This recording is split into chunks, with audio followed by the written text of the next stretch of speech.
Welcome to BNews Weekly. I'm Phil Gallagher along with BNews producer Sydney Bowles, BNews reporters Robert Paris and Chris Flaherty, Anthony Matos with sports, Gretchen Carey with community calendar, and Sydney Bowles sitting in for Peter Brown with the weather.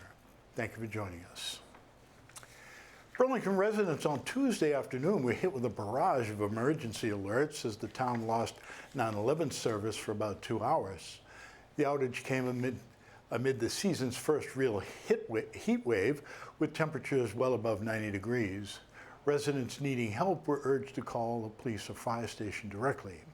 The outage appeared to impact all of Massachusetts, including the state police, according to media reports.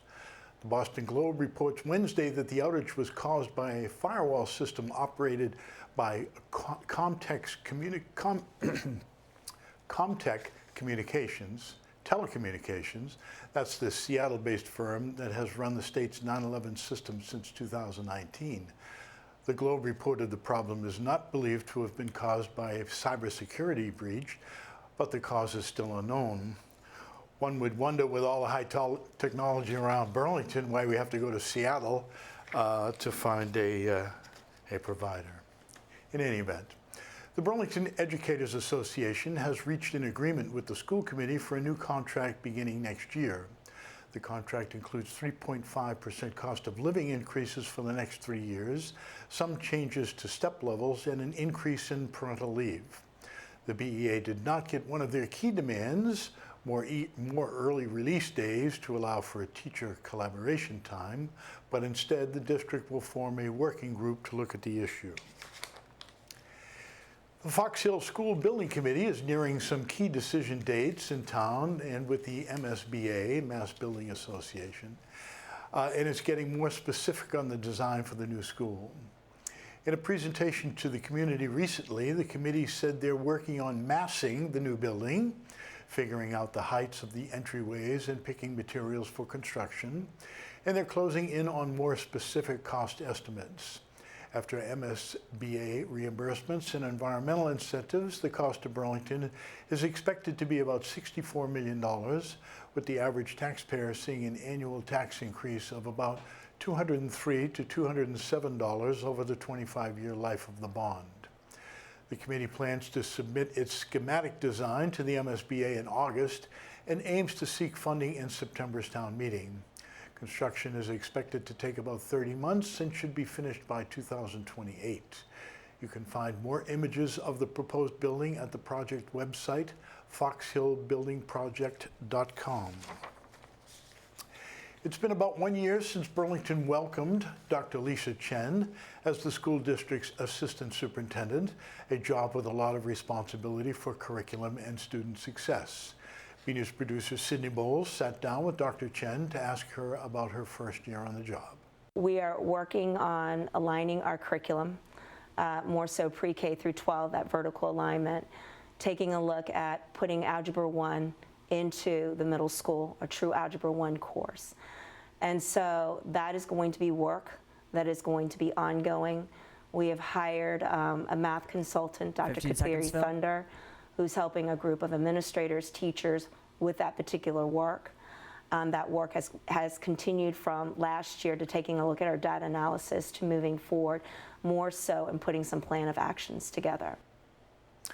Dr. Chen said her biggest joy this year has been attending student events like graduation and performances, and her hope for next year is to get to spend more time with students and in classrooms.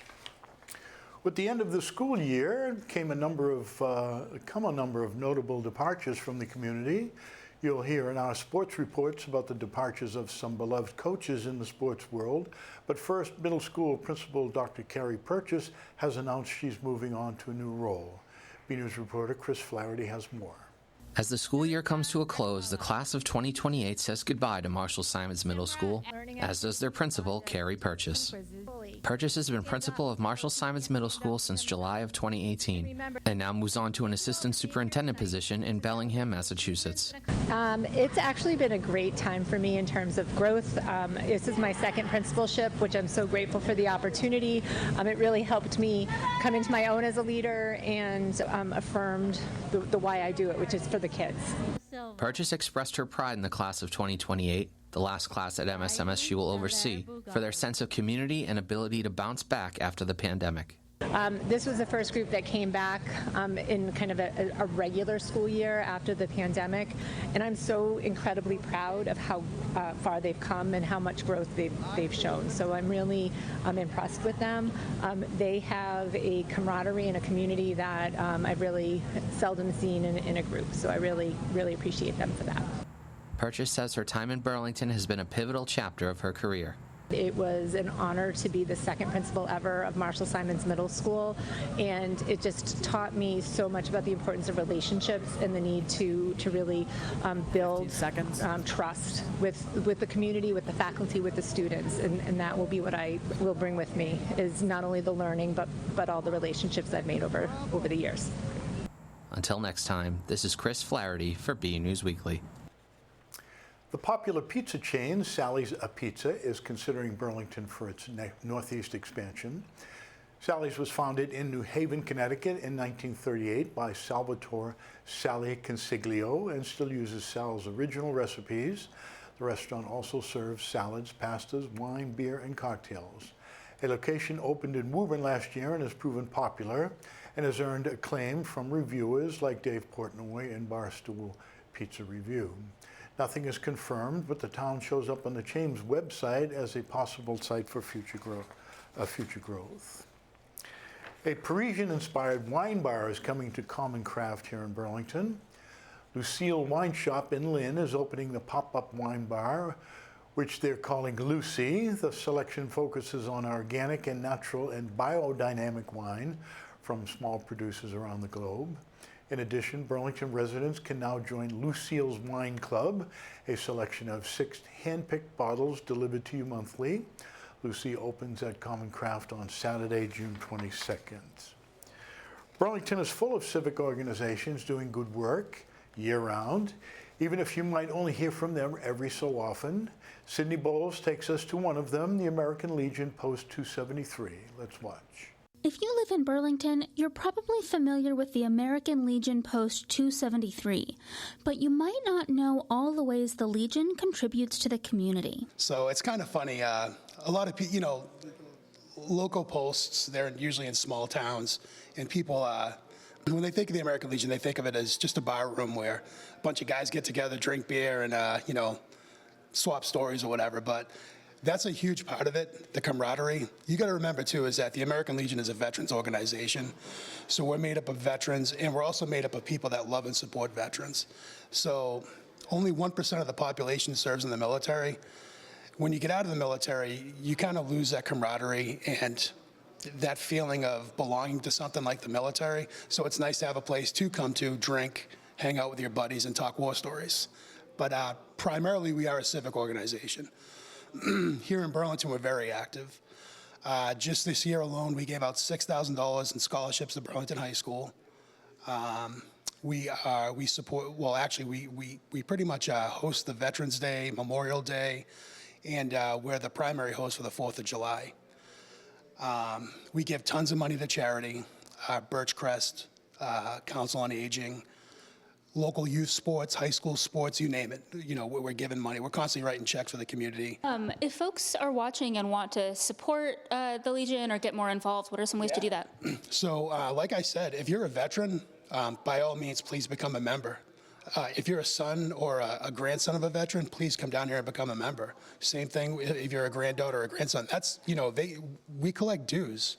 It's not much, but it does help. And like I said, all the money here goes out the door.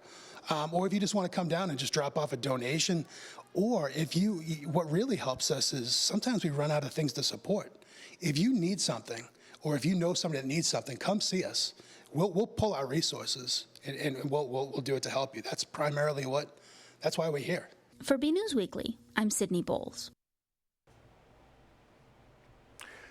To all the members of Post 273, thank you for your service. Burlington has had a hazardous mitigation plan since 2016. That's a document that helps the town account for how its resources might be placed under threat by natural or technological disasters. Now they want to update it, and they want input from residents like you. Conservation Administrator Eileen Coleman had this to say about it. We need everybody's feedback on what we should consider the biggest hazards, natural hazards or other hazards in town, and how we should prepare ourselves and become more resilient. So flooding was previously identified as one of the biggest hazards, and inland flooding is probably still considered one of the biggest hazards here. What things should we be doing to make sure that roadways aren't flooded, that critical structures aren't flooded, that people's houses aren't flooded? So it's also just important financially, because we need to have these plans in place in order to actually get grants to do some of the work. You have to have the baseline plans in place. A community meeting is scheduled for Wednesday, June 26th at 6 p.m. in the basement of the Town Hall Annex. Residents can also attend virtually. Visit the town website, burlington.org, to find the link to the WebEx meeting. Catching frogs in ponds and streams is just about the most quintessential summer activity of a Massachusetts childhood, but there's a lot to be learned from the amphibians. It's Critters Up Close next.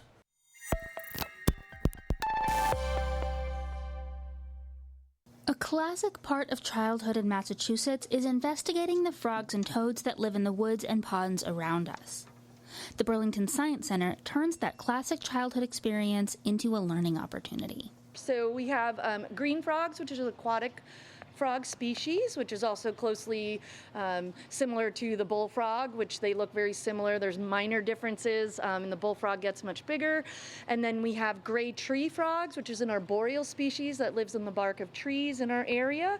And then we have the forested toad, or it's called the American toad, and they live kind of in the forest area of our, in Massachusetts. There's also one other amphibian that's not native to Massachusetts, the marine or cane toad, which comes from South and Central America. My favorite fact about toads in particular is that they can secrete that toxin out of their glands, and if you actually look right here, he is starting to secrete some of that toxin. We actually call it gluing up because it resembles the texture and the color of Elmer's glue. And besides that and the puffing up of the belly, it's a really neat way. I love to tell kids how if I was really hungry, wanted to take a bite of this toad, it would taste bad and I would spit them out. So I just think it's really neat that nature has provided another way for them to escape from predators, and through this very unique way of secreting this toxin. We always say science is life, that's our motto. And getting students connected to what's around them and educating them not only gets them excited and furthers their critical thinking skills and just their thoughts about nature, but it also gives that personal, emotional tie-in experience, and it really does connect them with what's around them. He just looks like a big burger. He does look like a big burger. We call it cuteness aggression when they're so cute, you just want to squeeze them and love them. And that's Critters Up Close. Some major departures from the BHS sports community this week. Let's turn to Anthony Matos for his final sports report before he heads off to college in the fall. Hey everyone, I'm Anthony Matos, and this is your weekly sports report. 2 head coaches will not be returning next year: Kristen Farrell of girls softball and Kat Boyle of girls lacrosse. BNEWS sports reporter Art Paris has both stories. We start with Coach Farrell. Family, players, and alumni came to show support at BHS for head coach of Lady Devils softball, Kristen Farrell, after she announced her resignation after 15 seasons. It was a hard one. Of course, there's no good time to leave, ever. My heart truly belongs to softball. It got to the point, though, where I was missing a lot of my own children's activities and games, and my son would grab me after, a long day at practice and say, "Mom, I want to go play catch. I want to go hit and do all those things." And I'd give him like a half hour of my time and just be so tired and ready for the next day. And I realized this isn't fair to him. Former and current players shared special messages during the evening. The team is recognizing her contributions to the community with some new programs in her honor. We believe it is only fitting to honor her legacy by establishing the Kristen Farrell Scholarship Fund. The fund will serve as a lasting tribute to Coach Farrell's commitment to excellence and will provide financial assistance to a deserving softball student athlete who embodies the same spirit and demonstration that Coach Farrell has exemplified through her career and that of a scholar athlete. To kick off this initiative, we are thrilled to announce the inaugural Kristen Farrell Memorial Day softball game.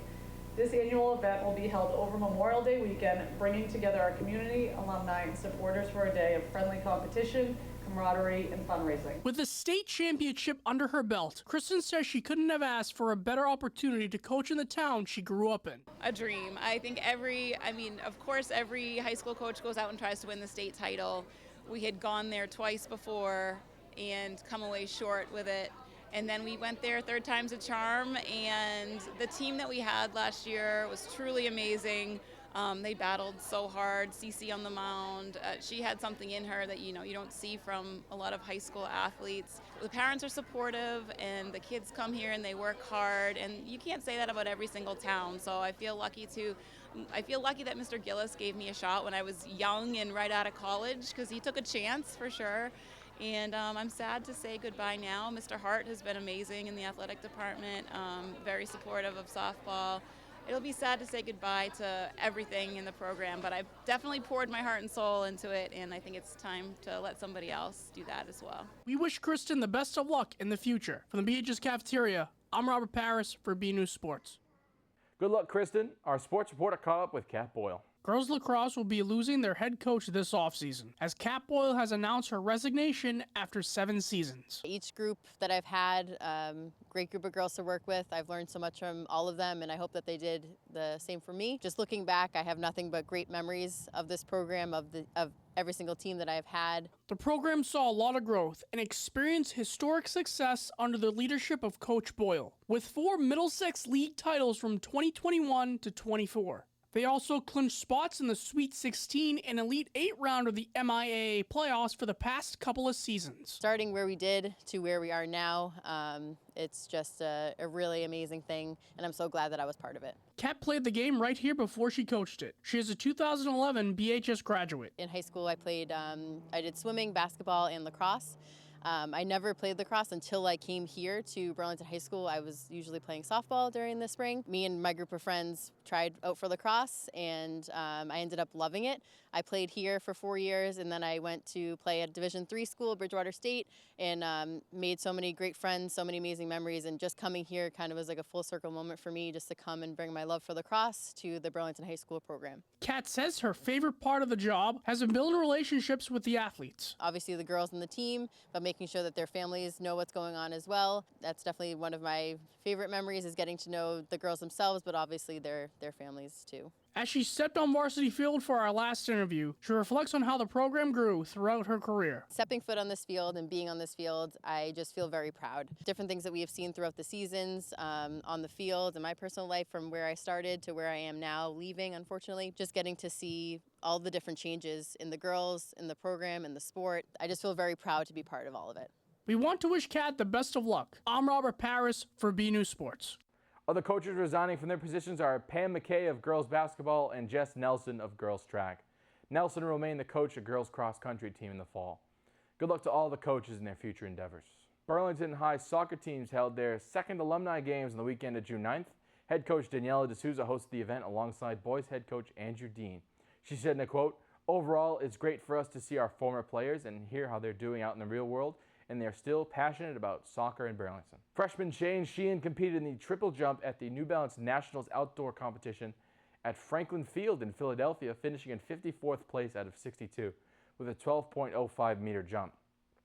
The event closed out the Red Devils' 2024 track season.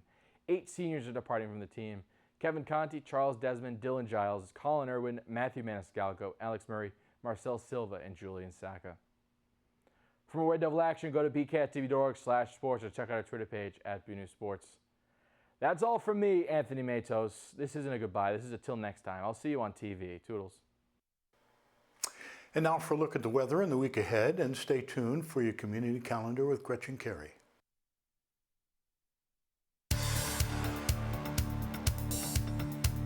Hello everyone, this is Sydney Bowles filling in for Peter Brown with the weather.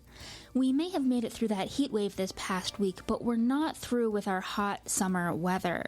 Looking at our Climate Prediction Center's temperature model for the next 7 to 10 days, it's looking like we're still above that seasonal average along with much of the country. And here in our precipitation predictions, unlike last week, we're also looking at more rain than is typical as well.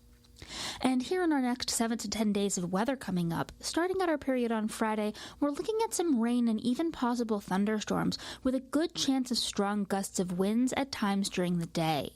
We'll expect some scattered rains and thunderstorms on Saturday as well, and we'll be sticking with that hot, muggy weather and scattered rains as we start the work week. But it does look like that rain will clear out by Tuesday, and we'll be back to some scattered clouds and sun, and that hot summer weather is likely to continue throughout the end of our period. So get on out there, stay cool, and have a great week. This is Pepper, and you are watching BCat.